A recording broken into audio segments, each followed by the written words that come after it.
Our politicians tell us they're going to keep locking us down until more people get vaccinated. But there's a moral issue in this. Can we really force Australians to take a vaccine when we honestly don't really know yet the long-term dangers? I mean, these vaccines were only really discovered last year, so how can you be sure? Now, to 250,000 Australians, this is not some academic issue. It's an issue right now. I'm talking about our aged care workers, 250,000 of them. And last night, the Prime Minister and the Premier said that as of now, they must get vaccinated or they don't work. By the way, there's now calls for people in the aviation industry, manning the planes, same thing. No jab, no job.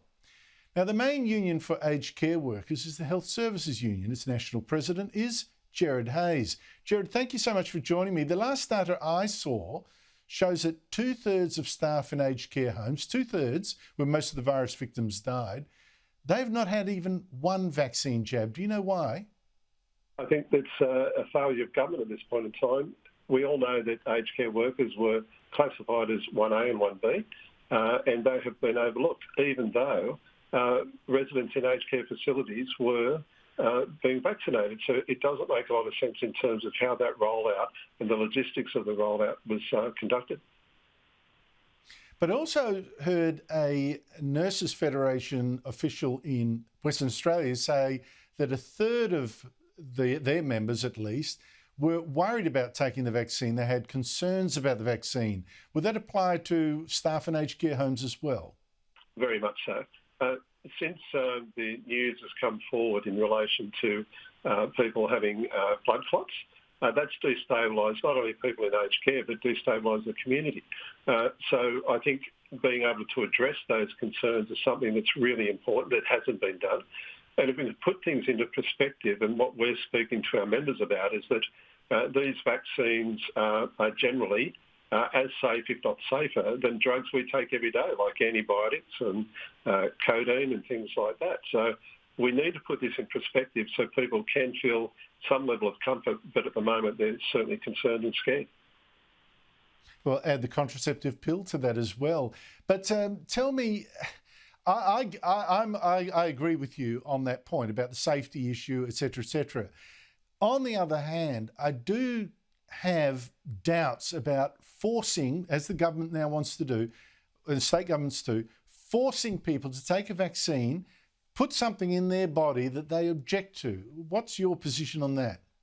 I think the government has got a major problem with aged care, and this has been seen from the outset. It's been seen throughout the Royal Commission. If the government wants to force people and basically say you've got 3 months or you don't have a job, I think there's a range of people in aged care now will say, I don't feel comfortable, I don't like being told, and so I'll go and look at Bunnings or I'll go and look at some other organisation that is screaming out for staff and who's going to be paying more than $21 an hour. And it's easier for me to do that and not be pushed into something I don't feel comfortable with. So, Gerard Hayes, what do you make of the ruling last night from the National Cabinet that, you know, you get the jab or you don't have a job?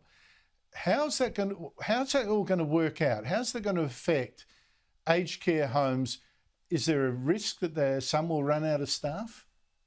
That risk has already been realised. In terms of attraction and retention in aged care, that was ventilated thoroughly throughout the Aged Care Royal Commission. So we're struggling now. I know places now that not only can't get staff, they can't get agency staff.